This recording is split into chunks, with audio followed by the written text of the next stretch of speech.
starting, we started Monday, and then we'll go again next week, and then we'll have another chat next Friday. But tonight, it's all about you. Tonight, it's all about just hanging out. It's about going down memory lane and asking us any lingering Zoom questions. So so please comment. We want to hear from you. And so with that, let's meet our cast of Zoomers. So here we go. All right. I'm gonna, well, I guess I'll start. Pablo, season 1999. Jay, take it over. I'm Jay. I'm from the second cast from 1972. Francis. Hey guys, I'm Francis from season 3, 2001 reboot.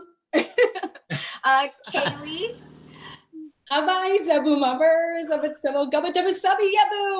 Kaylee from 2001 and 2002. I'm repping my 2001 Zoom shirt with Francis and Kaylee. Signatures. Isn't that good? Oh, Great. nice. It's a real Very deal. cool. So happy to be here. Throwing it to Kenny. Hey Zoomers, it's Kenny. Season 2 in 2000, season 3 in 2001. Happy to be here as well. Somebody's mowing my lawn. I hope it's not too distracting. I'm gonna throw it to Bernadette.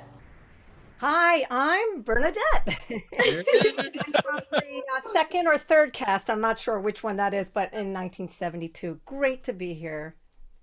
This is awesome. So Bernadette, we can't get going until we talk about the Bernadette arm thing. Your video came out today and it like blew up, and we just heard the Bernadette arm thing. So I have a question. Actually, no, it was a comment from Hunter McIntosh over at Facebook, who said, I still can't do the arm trick.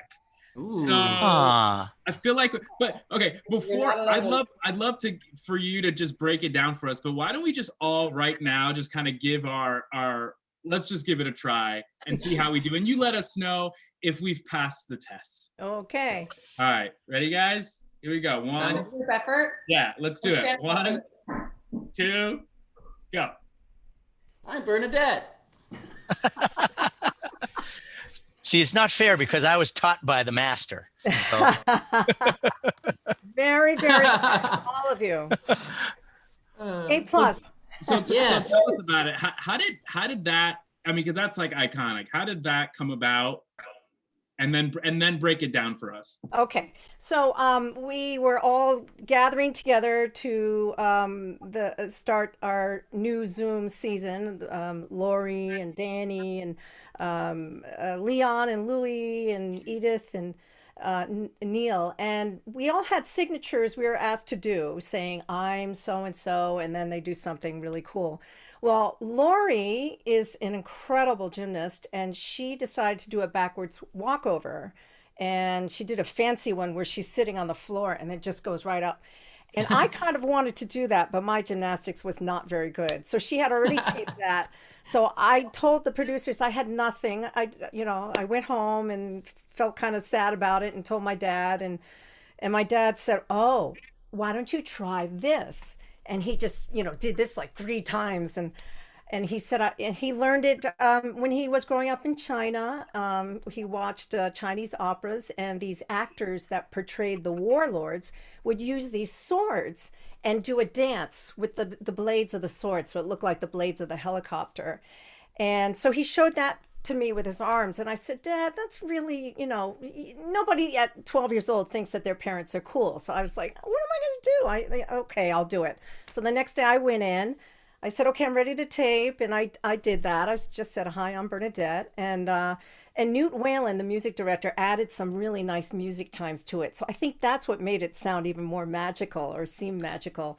And that was it. And I didn't think anything of it. And a few weeks later, Christopher Sarson, the executive producer of the show and the one who created this whole program, asked me if I could teach this. And I said, well, it's not a really big deal, and it's kind of a secret, and I'm not sure I don't think I want to do it. And at that time, we weren't allowed to read any Zoom fan mail. I'm not sure if you guys were ever able to. They would pick out the letter, right, and then give it to you to read, but you couldn't just sit there and read the pile. Right. Well, he convinced me to do this. He got a box of all the letters of people who wanted to learn and just dumped it right in front of me on the table. Wow. These are the people that want to know. So I decided, okay, I'll go up and teach it. And so we actually shot a segment where I taught it. So it's very, very simple. Should I show you how to do this? Yeah, please. Okay, Yes, so please. I use my right arm, which is the dominant arm, but you can use your left. I use my right arm. So you connect together at the elbow, okay? And so my upper arm swings around and the bottom will swing with it. And then the bottom arm gets on top. But then you have to finish the swing out so that it becomes fluid. And then you want to make it go in a circle instead of like scissors. So in a circle, that's it. And I've seen some people do it on music videos, especially some of the big boy bands that I've been watching from South Korea, especially one in particular. And they actually use their wrist. And some people do their arms. My dad used to always do it like 3 in a row, and I can't do that. But it's pretty easy to do. Just be careful, don't hit your face. Dads are so cool, aren't they? They just can do Now all I kinds of think my crazy. dad's pretty cool. That was so awesome to learn it from the master. I know. So cool. It was My like so mom- surreal. My mom was such a huge fan of yours, Bernadette, in the 70s. Oh. And she's been talking about the arm thing for my whole life. So it's nice to see, to have experienced the very actual sweet. tutorial. Oh, thank Well, you. let's see how everyone watching does it. So hashtag Bernadette arm thing. Yeah. Let's see what you can do. Let's flood social media with the Bernadette arm thing. I'd love to see it. Cool. Yeah. Yeah, we got to get the Bernadette arm thing trending. That would be so awesome. Hey Jay, so Tony Hinshaw over at YouTube said you were a really funny cast member back in the 70s. So what's that all about? Were you just Mr. Jokester, or what was the deal there? And who is this from? Tony? Someone named Tony? Thanks, Tony. Yes.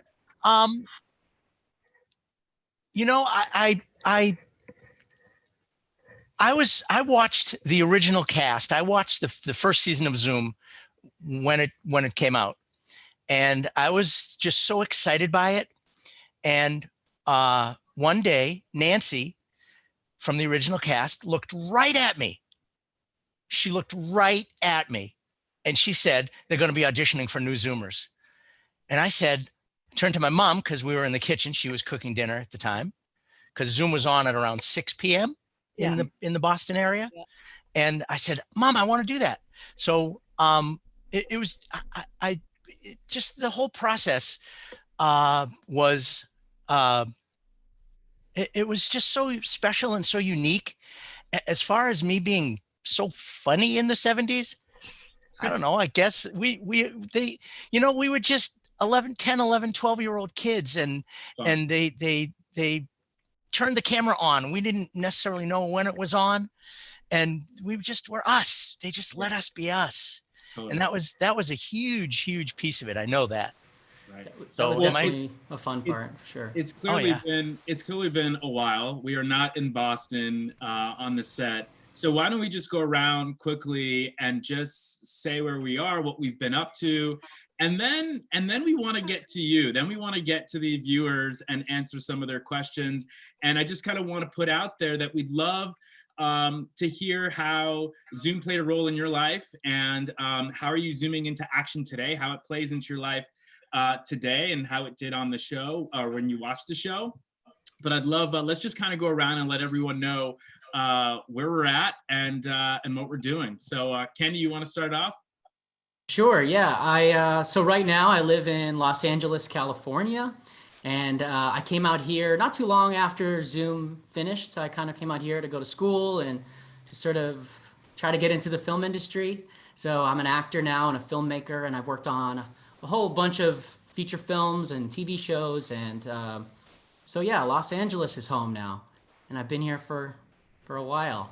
But I do miss Boston. I haven't been back in a long time. Keep dreaming about that 02134 zip code. And Kaylee, you're based in New York? Or? I am, yeah. After Zoom, Zoom kind of reaffirmed for me that I wanted to be an actor. Like Jay said, I really love that it wasn't about that. It was really just kids being kids, but I fell in love with performing on the show. And so I continued to perform and do theater and sing at events everywhere. And I went to college for musical theater. And since then I've been working on Broadway in New York City. And I'm currently in Mrs. Doubtfire, the musical. It's a new Broadway show that I'm doing right now. Well, not right now, it's obviously on hold at the moment, but it's so wonderful. And it's about love and family. And I encourage everyone, once we all go back to normal, to go see it because it's fabulous. But when Broadway shut down, my husband and I left the city to come be with my parents in New Hampshire. So I'm hanging out with my mom and dad, who have saved all of my Zoom. Yeah. Memorabilia. I feel like I can open that's awesome. Of all my Zoom stuff. Yeah. My parents saved it all. But it's great. I've been enjoying my time with my parents. Ariel Domingo over on Twitter was just blown away. She said she can't believe that you still have the wardrobe from the show, and she goes, goals. Like those are the goals. It is all there, guys. When I tell you, my mom saved absolutely everything. It's hilarious. Bernadette, what's the latest with you? Well, I didn't venture very far from where I grew up. I still live right near Boston, and I'm home with my husband and my daughter, and we're all working out of the house. And I've got two wonderful daughters, and I am now a holistic health practitioner and a musician, and I lead workshops in sound healing, and I also write music I have 3 albums that are music meditation to help people to lower stress so that they can boost their immune system and find more clarity. And so right now I'm in my space where I do my workshops on Zoom now for people, and I also donate my time to offer music meditation for people on the front lines, like the healthcare workers, the police, the fire department, the delivery people, all those who are risking their lives to help all of us be able to be safe. So I feel really grateful that I can do that. That's great. That's awesome. Yeah, thank you for doing that. That's so awesome. Thanks. And I just have to say, let me say quickly, Bernadette, you played some of your crystal bowls for us recently. When I say us, the early Zoomer cast, you played some of those, and man, it's just mesmerizing. Absolutely they're very mesmerizing. powerful. They're very powerful. Beautiful Amazing. sound. Yeah, beautiful. Yeah. That's awesome. Jay, you're Southern California? So I'm in beautiful San Diego right now. We relocated here about 5 years ago from the Boston area. The real quick version of the story is over the last 15 years, our 3 grown children relocated to the San Diego area. When it was clear that they weren't coming back to Boston, they basically said, hey, mom and dad, you better come out here because we're staying. So we've all kind of settled in where we all live within a 30-mile radius of each other, which is great. Very easy to go see the kids and the grandkids. We have 2 delightful grandchildren. And I think I'm the first Zoomer to have grandchildren. So that's really exciting. That's awesome. Exciting. I'm just thrilled. I'm thrilled. And we miss them terribly. I just want to pick them up and squeeze them. But we're happy with FaceTime. We're FaceTime squeezing them. Yeah. Not quite the same, but you pinch their cheeks through FaceTime. yeah, it's not quite the same. Not quite the same. Yeah. Francis, how's Georgia? Georgia's great. It's sunny, it's beautiful. I'm also still in the film industry acting. I'm also working on my own business right now, and I work for a great tech company. So things are really good. I moved out to Georgia like 2 years ago. I was actually in Los Angeles prior, which is where Pablo, Kenny, and Eric, we all reunited, which was really, really great. But yes, just out here living the dream, honestly. Yeah. And I guess I'll end it. So I'm at WGBH. I never left since the age of 12. So just been there. And the same shirt. You got the same shirt on too. That's great. No, I'm back, but I've kind of 10 years ago, I was there working on a production of Fetch with Ruff Ruffman, which was the show that came after Zoom. And then now I'm in the production finance world where I kind of oversee a bunch of different programs there. So it's coming full circle for me, but I love being there. It feels like home. It just really does. So it's been great. So I want to move on now that we're all kind of set up here, because one of the things that has kept coming up since our post is Ubby Dubby. So Angela, hopefully I don't butcher this, Pegarella was saying, my college roommate and I still text each other in Ubby Dubby. So do you guys, speak it? Is it like a hidden thing? Like, what's Kenny? I know you know someone who speaks it like really well. You can't reveal his identity. I understand that. So I do have a somewhat super friend who is on my speed dial that I call occasionally when I need a little help. I can't say his name, but I know his initials are UDM. So you guys will take that. And he's very fluent in Ubby Dubby. He's very fluent in Ubby Dubby and flying. nice. Please tell me you got that costume somewhere. Seriously. Oh my gosh, I wish I had that costume. You have no idea. I'd be making Ubby Dubby video. Ubby Dubby, I mean, I would be speaking to him about doing something. Right, right. Hey Jay, so how did you learn Ubby Dubby? Did you guys, Jay and Bernadette, did you guys, like, what was the crash course? Was there a crash course? Like, how'd you learn it? Yeah, great question. So I'll start, and then Bernadette, you can. I don't know much about it. Go ahead. So we sat down with the originator of the language, which was Chris Sarson. Chris Sarson created the language around 1970, before Zoom was actually on the air, and he was in a production kind of meeting talking about the different things that they wanted to do. And one of the things that they wanted to do was have a secret language that was special for the cast members. And there's a couple of different backgrounds in terms of where it was from. One source says that it's based on Pig Latin, and it really isn't, but because it's very different. It's a very different construct. And another source quotes a language that I've never heard of called Obish, Obbish. Obish. And I did a little research on Obish, and that is closer to Ubby Dubby. But, well, thank you for all that research. That I didn't even know. Prepared. Like, they just sat me in a room. They played the 70s, and they were like, "Learn this." Yeah, do that. Bernadette, how did you learn the language? Probably from you. You were there before me, and there was no formal. I had to just kind of jump in and catch on, and I'm the worst. I just cannot speak it very well.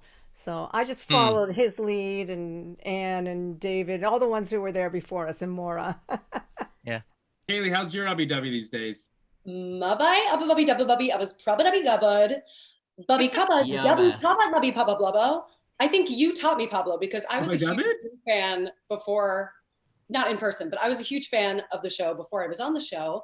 And there was an episode of Zoom, and I think you were maybe one of the ones involved with it, but I think it was a Zoom Playhouse, and it was an Ubby Dubby episode, and you were saying the word pancake. And so I remember my sister and I saying, like, this is the key to understanding this, repeating pub and cubake, pub and cubake. And then we eventually got it, and we talked for years. It was like our little secret language because my parents couldn't figure it out. So we would talk our secret talk in Ubby Dubby. So cool. It's so interesting how Ubby Dubby can be so, it can be so, people can't understand it at all, but the minute it's explained to you, it feels like you can almost hear it fluently almost. So then, can you do that? Can you break it down, Kenny? Explain how you speak Ubby Dubby? Yeah. At least the way I learned it was that you put a UB sound before every vowel sound that you hear in a word. So for example, if we're saying pancake, there's an A, so it'd go pub and then the A in the cake, cubake, pub and cubake. But there's a vowel at the end, like an E, but you don't hear that vowel sound. So it's only in front of the sounds that you hear. So pancake would become pub and cubake.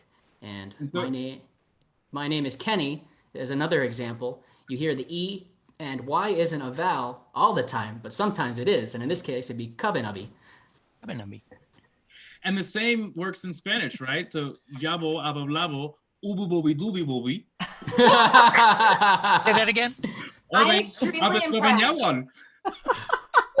Not ooby booby dooby. I mean, what would you say? I mean, that's two languages in one. Wait, I mean, Pablo, that was is so was that real? impressive. Did you really just say something real? 'Cause Sabi, I'm like, yabo, abable, Yabo, abablabo.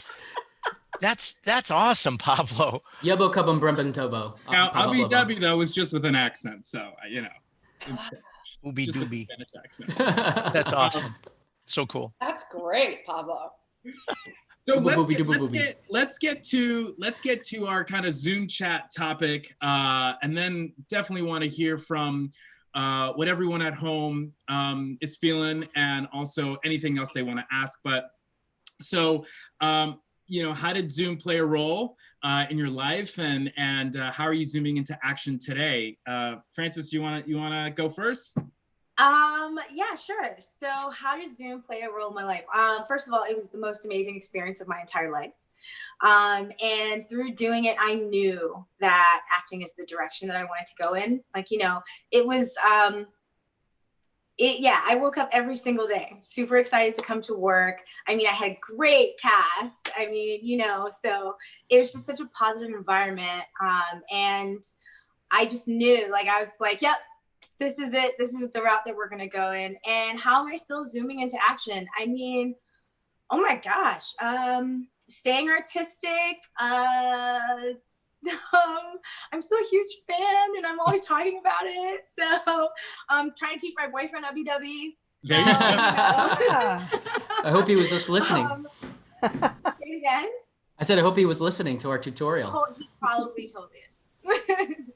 So Luke Roberts on social was saying when he was 7 years old, he was watching the TV show on PBS, and he was going through a tough time at that age with his family. And so he was zooming through action by helping people ultimately. So that's kind of how he found it. Anyone else kind Awesome, of have a similar experience where, you know, they kind of found Zoom to be an outlet to help?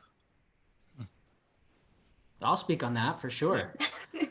So I did a lot of acting and performing when I was young and as a kid, and a lot of the times it would garner some attention that wasn't necessarily positive. You know, like there'd be bullies in elementary school, middle school, and things like that. So when I got cast on the show, it felt so good for me to be doing something that I loved in an environment where it was 100% accepted and everybody was so positive and loving, like from the cast specifically, obviously, because you'd spend so much time with them, but also the crew. And I think it was just the idea of being around a group of people who had a common interest, a common goal in accomplishing something that made it really wonderful. So Zoom was a huge part of me figuring out who I was and allowing me to have a safe place to do it, which was amazing. And I hope that's how it felt on TV for kids and adults, maybe even too. That sort of ability to do things, I hope came across. You know? Yeah, and just to add, that's really touching and beautiful. I mean, I definitely felt the same way. John Gibbons over at Facebook says, I'm going to be serious for a second. Thanks for making it not only okay, but actually cool to be a curious, expressive, and adventurous person. It made all the difference for me. I don't think I would be nearly as creative, a creative professional and person as I am today. And he thanks Chris Sarson especially. So, Jay, do you want to speak to that? Yeah, that is so wonderful. That's such a great thing to hear. And I will say over the years, I've heard similar types of stories where Zoom really, we didn't know what we were getting into. We had no idea what we were, shouldn't say not what we were doing. We knew what we were doing, but we didn't know how important it was. Right. you know, and that came out a little bit later in stories like this. And, you know, I have to say, even though Zoom wasn't my first experience in theater. I did some theater when I was younger, as a younger child, and I did some theater after Zoom. The experience itself was so unique and so specific. It was a very specific experience, and yeah, we all shared that, you know, and it may not necessarily have informed my life now. I'm a technical trainer and a technical writer, and that doesn't really have a heck of a lot to do with Zoom. But it's still here. It's definitely still here. The 21 of the original Zoomers we're still in touch with each other, and we call ourselves the Sarson 21 because So Chris Sarson was directly involved in our being on the show. And it is just so wonderful. We literally today we were just emailing back and forth, and we've gotten together over the years. We've had reunions live, and we've had reunions now on Zoom. We just recently had a Zoom reunion. So we're still very much in touch with each other. We're still very involved in each other's lives, and it's almost 50 years later. That's That's amazing. I wild. can't believe ours is That's 20 amazing. years later. That's It's wild. insane. Years later. Yeah. We have another comment from YouTube, Joey Baseball, love the name. Zoom was a savior. Zoom was a savior for so many kids who didn't have cable growing up.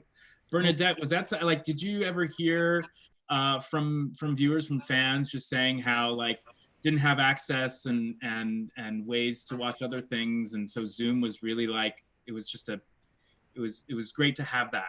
Yeah, in those days, I think we only had 4 channels. You know, we had the 3 major networks. We had PBS, and then sometimes there was on, you know, those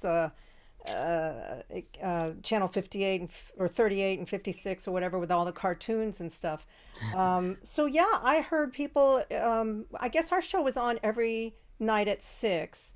A new one would come out on Sunday, and then they would kind of rerun some of the other ones during the week.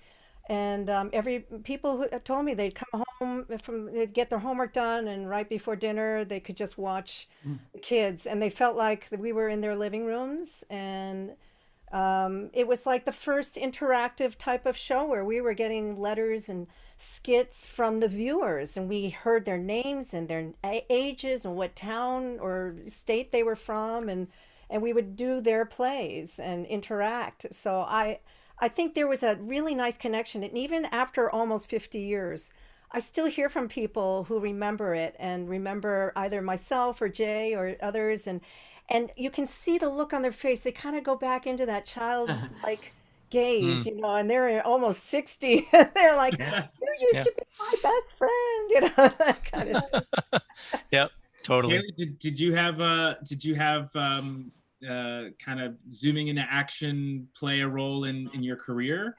Yeah, oh, absolutely. 100%. And like Jay was saying, at the time, it kind of just seemed like the most fun summer camp of all time. Mm-hmm. And I, of course, had no idea that it was going to shape the rest of my life. You know, at the time as a child, I remember it just, Zoom made me fall in love with learning and fall in love with having that hunger for creativity. And then, of course, as I grew up, it totally, you know, informed my whole future of becoming a performer and living a life in the creative arts. And yeah, I have it to thank for everything. And the Zoom family is so vast. It's not just the amazing cast and the incredible crew that we got to work with every day, but everyone that wrote into the show, everyone that was a part of the show. I just feel like it's such a wide-reaching family. And I feel like especially now where, you know, things are stripped away and we're kind of left with what are the things that matter most, family is of the utmost importance. And I feel like we have such a beautiful, wonderful family of Zoomers. So yeah. Yeah. That's a really important point that she made too. Sorry to interrupt you, Pablo, but we are just the ones who showed it to people. Like it was everybody everything on the show was not us, it was you guys. It was the Zoomers out there at home. So it was for the ability for us to have for us to be the vessel of kids' voices was and still is something that is so important to me and so meaningful. So it's a complete privilege, because before I was a cast member, I was a huge fan. I would run home and I'd watch the show and I was just like, these kids are so cool. Motorcycles are going by. That's a thing in Georgia. Hold on, give me a second. There's like 6, 7, 8. And it's a little street, you guys. So yeah, as a kid, like, you know, I would run home and I couldn't wait to watch. And I'd say, I want to be one of these kids, because it was just, the energy was just so genuine. And again, like so positive. And it allowed this, it was just this platform that you just get to be this real kid, even from the other side of the screen. So when I became a cast member, it was a huge privilege till this day. And I still, like, you know, friends, and I meet people who are just like, I watched you, and we're talking amazing childhood memories, and to be a part of that is huge. I feel the same way. I feel like there weren't many shows that had kids as the main, you know, talent, and also kids that looked like you, right? So like that was the cool thing. I mean, I can't tell you how many times people have reached out to me saying, and I didn't even think about this at the time, but they were like, man, to have a Latino on the show, you don't understand what that did. And I didn't know it at the time, but like, that's what Zoom was about. I mean, it brought everyone together, you know? And that's the beauty of the show. I can piggyback on that, just for like being Haitian, you know, young people to this day, people are hitting me up and they're like, I didn't even know you were Haitian. Oh my gosh, that's so amazing. It's so cool. And I heard that you were Haitian, girl. Like, it's great. Yeah, I agree. I think for me, being a Chinese American, I didn't see much representation at all on TV, in the music industry, in movies. I'm only starting to see that now in 2020, which still frustrates me, but I felt so lucky and so privileged that I could play at Channel 2 with all these people from different backgrounds that I didn't get to see where I was growing up. And in fact, in the town that I grew up, it was really not very integrative. It was mostly white. And so I wanted to be in plays. I wanted to do theater, but the only parts that they would give me is in the chorus. And the only time I ever got a lead was because it was an Asian part in Kismet. And then I ended up getting appendicitis, so I couldn't do it anyway. But so at that time, it wasn't common to see, and it was during the busing era in Boston, it wasn't common to see an Asian face portrayed in an American or a lead. So, but when I got to go to GBH and be on Zoom, you know, I played Missy Mouse with David, and then my father was Leon, who's African American, and you know, it was my brother or whatever. It was just so natural and so wonderful. But I think it wasn't very common in those days. So I feel really fortunate that I was able to be part of that and be one of the first Asian American child actors on a popular show on TV here in this country. That's great. You know, so a lot of people actually are now asking about production. What a typical day. So over at Facebook, Mark Size is asking, what was a typical day of filming like? So great question. We have two generation of Zoomers here. Jay, what was it like filming? Yeah, so that's a great question. Thanks for asking. That's huge. And when I found out that casts after our cast were doing things differently, it was like, what are they doing? So we went in every Wednesday after school from about 4 p.m. to 8 p.m. to rehearse. We then went in the following Friday and we taped our voiceover on Wednesdays, our songs. Do you remember? We would come in and lay down the audio tracks. For the production number. Yes. Oh, okay. Yeah. Good memory. Good memory. So then on Friday, we would tape what we rehearsed the previous Wednesday, and we would typically go in around the same time, 4 o'clock, but we would be out later, like more like 10 or 11.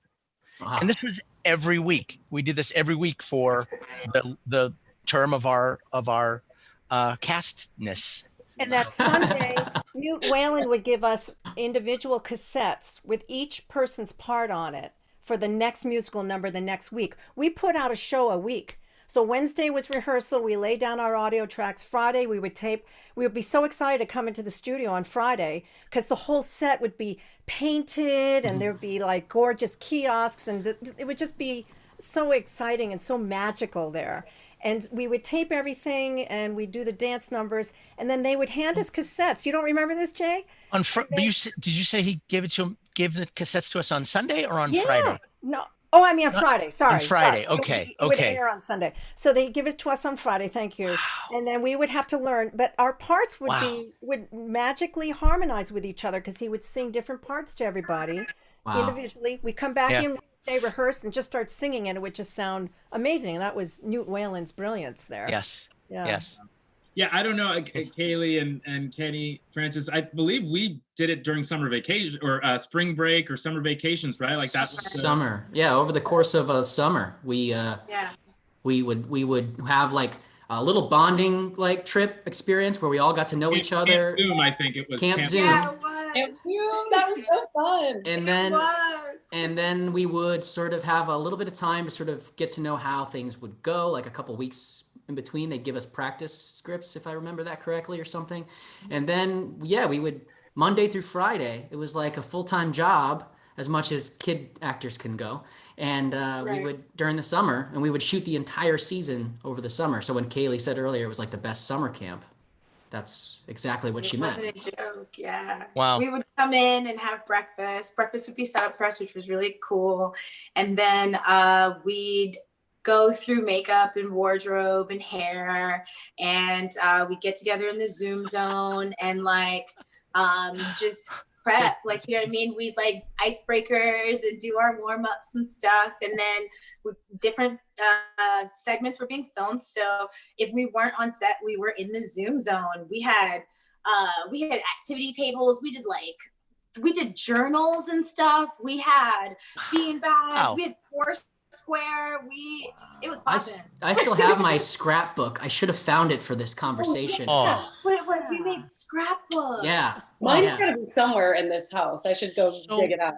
So did you guys hang? Mine. So did you guys hang out at the studio, the WGBH studio? When you say the Zoom zone, that was in the studio itself. Oh, okay. Like a green room, Jay. Right. The green room. Right. And so when you weren't on set filming, then you were playing, hanging out, or rehearsing whatever was up next. Our green room wasn't quite as organized as your green room. Just because it has a title doesn't mean it was organized. Let me tell you that.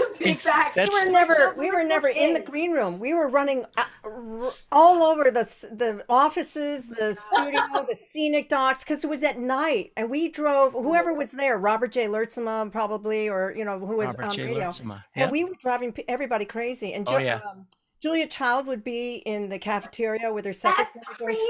That's crazy. Running through, and she's asking us, so what are you doing today? What are you taping today? She was so interested in what we were doing.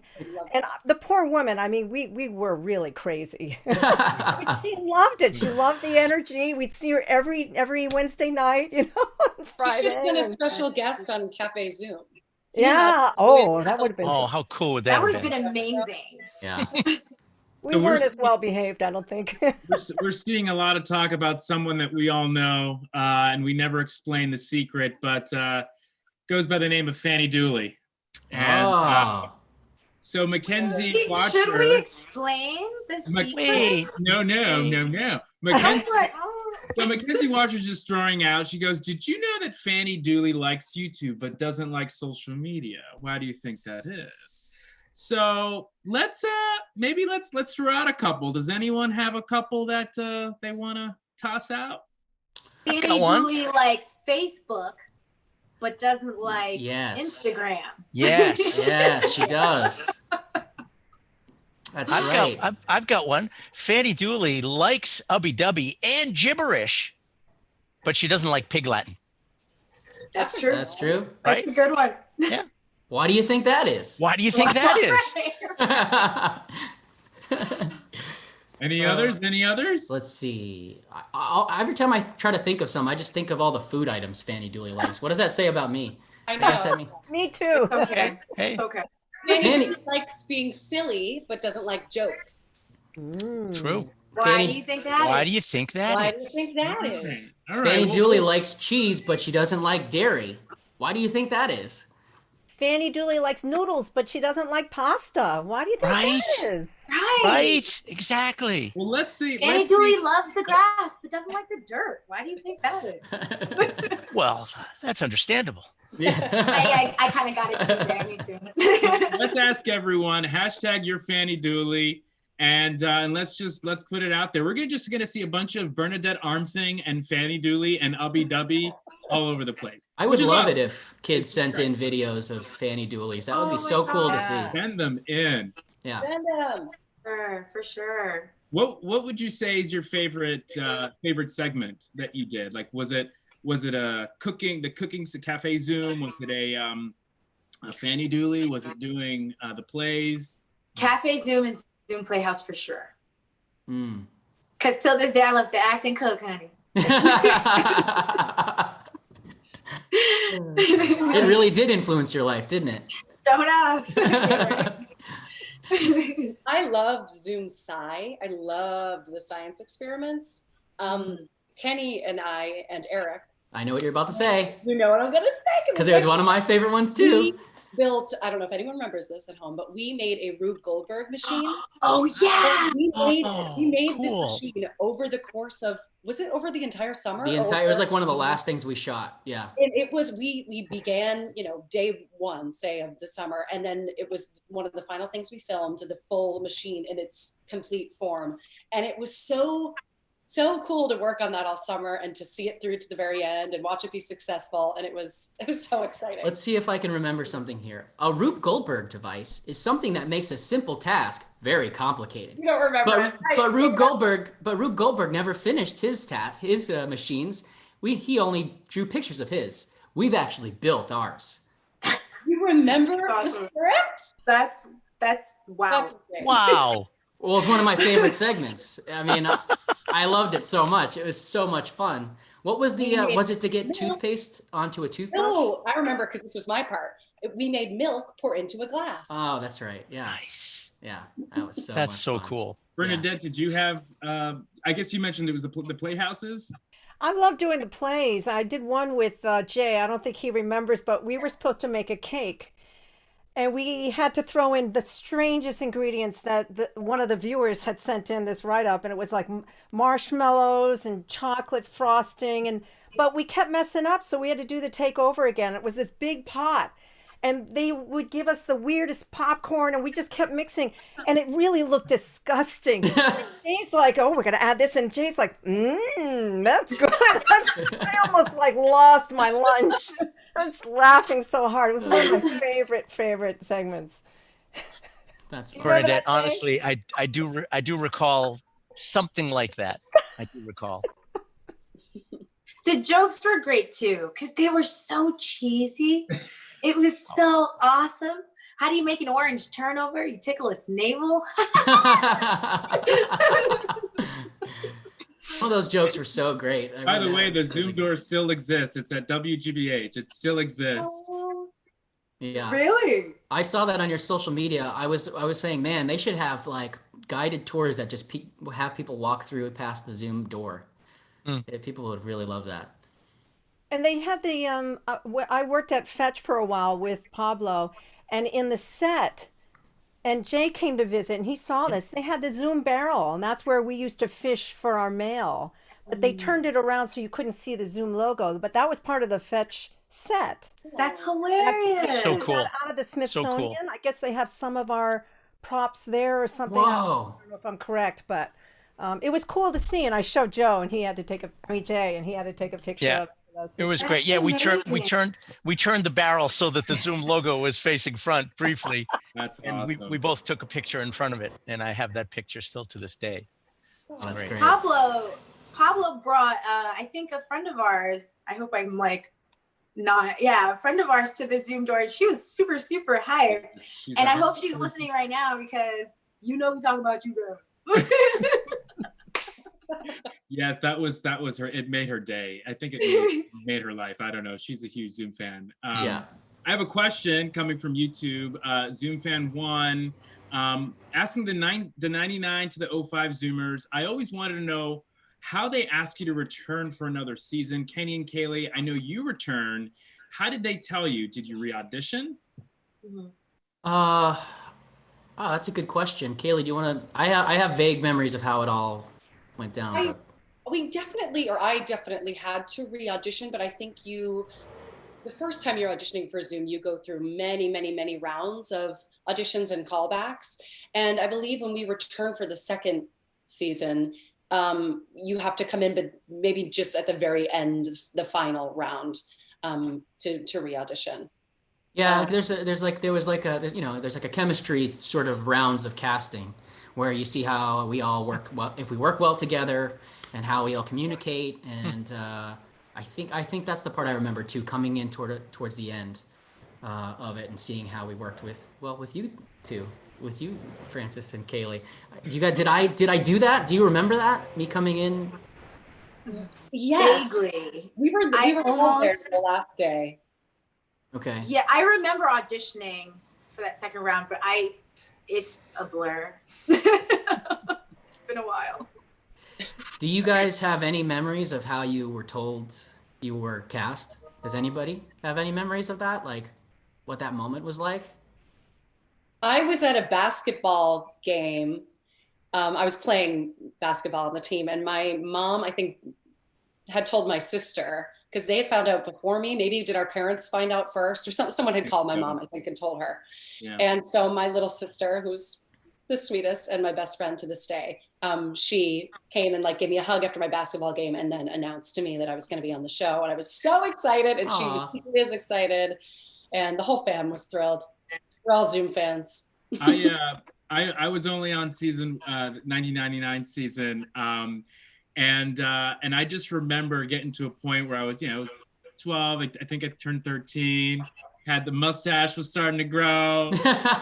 And I just remember being in the makeup chair and people literally having conversations. Do we bleach it? Do we shave it? Like, what do we do? So I grew out of Zoom. But that's my little story, which was I thought it was funny. I can share a quick little, even though the question was directed to the later cast, the reboot. I can share my cast went through several auditions as well, and what I remember very, very clearly was it had come down to 21 people that were being. We were in the Connors room. Do you remember the Connors room at WGBH, the old WGBH studio, which was Like a the large, big boardroom, huge boardroom with a huge table. And we were all sitting around the table, and Chris Sarson announced 4 names. He announced myself, he announced David, Anne, and Mara. And I didn't realize that he was announcing the 4 of the 21 that were going to be on the show. And I was kind of calm about it and just was like, oh, that means we're moving on to the next phase. Not realizing the next phase was You got the filming The show. you get the job. Booking. Yeah. So Matt and Jay, you talked a little bit about this. So Matt D over at YouTube, he was asking, are any of you guys still in touch with other cast members? Also, have you guys ever met any of the Zoomers from other seasons? Obviously, we have. I'll speak to something quickly. It was last year, the year before, I forget, but we did have this 20-year reunion. Kaylee was there, and that was amazing for me because I hadn't met many of the other. Like I met Caroline there, and I hadn't met her before. Wow. I met Cara there. And it was just, but it felt like it was like family, like it was instant, like it just felt so familiar. So I know I personally, I try and stay in touch. Obviously, Bernadette and I, we work together. Do you guys have ways where you stay in touch? And social media has been so great for that. I know I speak like to Keiko often on Instagram, and I follow her and her beautiful daughters. So that's been great. And, we reach out to each other often on all the different platforms. And just quickly about that reunion, which was so wonderful to see everyone. But what I thought was so funny about the reunion was that all of the crew members and the adults that had worked with us, their minds were blown to see us grown up. Like, to me, they all look the same as they always have. And it was so funny to watch them decipher who was who. Like, oh my gosh, this is you as an adult now. It was quite funny. Yeah, social media definitely helps out. Absolutely. Keeping in touch with other cast members. I still talk to Ray from season 2, 2000 season. I edit videos as part of what I do for a living, and I used one of his songs in one of the videos that I edited, which was really, really cool. And I still talk to Eric, but he lives here in LA. He's an actor too. So social media is a great tool to keep in touch with everybody. It's so simple that way. Well, Bernadette, you and Jay and a lot from your crew just had a recent reunion we were talking about, right? How many were on that? I think altogether there were 13 from the original season to the third. But we've had a lot of reunions since about 20 years ago, in person. And it almost seems like we have one every 5 years or so. And now it's getting even more frequent. Christopher Sarson now lives pretty far away, but every time he comes back to the States, we all try to get together to see him, and we call him our Zoom Papa still. Well, I really feel like they're my family. When I hear from Leon or I see Lori, and Jay, my heart just melts. Everyone, Joe, everybody. It's like they're brothers and sisters, and we just have our fun times. But I am also in touch with a lot of the crew that was there, the director, the James Field. I knew a lot of the camera people. Skip Wareham is still on social media. And I was grateful to work at GBH again, but also I sang with the Tanglewood Festival Chorus with the Boston Symphony and the Boston Pops. So Fred Buda would be standing right in front of me. He was the drummer. And he used to play with Newt Whalen. He played on all the recordings for our music numbers. And then whenever we had a concert, I'd see Greg McDonald and Frank Lane. They were our camera guys at the time, out there, in the audience shooting us. So even when I was in my 20s and 30s, when I was in Tanglewood Festival Chorus, they were still calling me kiddo back, backstage and stuff. I was always the kid. Yep. Jay, same. You stay in touch with, basically it's the whole. Oh, it's that group. It's that core. Again, we call ourselves the Sarson 21. I love it. And we are all still in touch with each other. It's delightful. I had a question come in over at Facebook for both Jay and Bernadette, from Adrian Asher, who said, Bernadette and Jay, what was the best part of being on Zoom for you? Go, Bernadette, go. The friends that I made on the show, they're my friends for life. And I just feel so grateful that I got to be in that environment, that creative environment where we all bounced ideas off of each other and improvised. And I think I take that with me in the work that I do now with my a lot of my clients are cancer patients. And I work with where they are in the moment. And I don't know if I would have had that ability, that fluidity to just be able to interact like that if I didn't have the training and the ability to dance and sing and just be with all these creative people. And it really has stayed with me for the rest of my life. It will stay with me the rest of my life. So we actually did get a comment from the Zoom Papa. We're on YouTube, who said Zoom had an incredible effect on my life because I created the show. Hi, Chris. Amazing. Hi, Chris. Hi, Chris. Chris Sarson. said it's both exhilarating and humbling to hear you 6 great people talking about the show. I do want to add, Bernadette, you mentioned the crew. They're just family. I mean, they were a big part of this. They made the experience. I mean, for me, I never felt like I was being talked down to. Everyone was just super cool. I don't know. I mean, it just, I love a lot of them. I stay in touch with a lot of them. So, we had inside jokes with the crew members. It was great. Yeah, I agree with that completely. Yeah, that sort of group family effort is something that I still cherish whenever I work on other projects. That sort of that group. Hey, we're all in this together to try to accomplish this great thing. Is something that is always. And that's why I think you guys will always be close, because you all experience something just like we did that's so unique, and we can always share that with each other, and it's a very special bond. And I'm glad you guys have that too. I can say Pablo and I, we weren't on the same season, but we were introduced, and it was just immediate for me. For sure. It was just, the energy was just so, like, it was just there. It was genuine, and it was like family, even though we'd never met before. Yeah. 2 years apart, 2 seasons apart. I love it. I think that's a great place to kind of wrap it up here. This was amazing. I want to thank you guys for being here, for taking the time. And I want to thank the fans and the viewers for being supportive throughout the years, for joining us today. We know that we're in a tough time, we're in an uncertain time, but we can just stick together and really just connect with each other. And so we want to invite people to come back next week. We're going to have a whole new cast.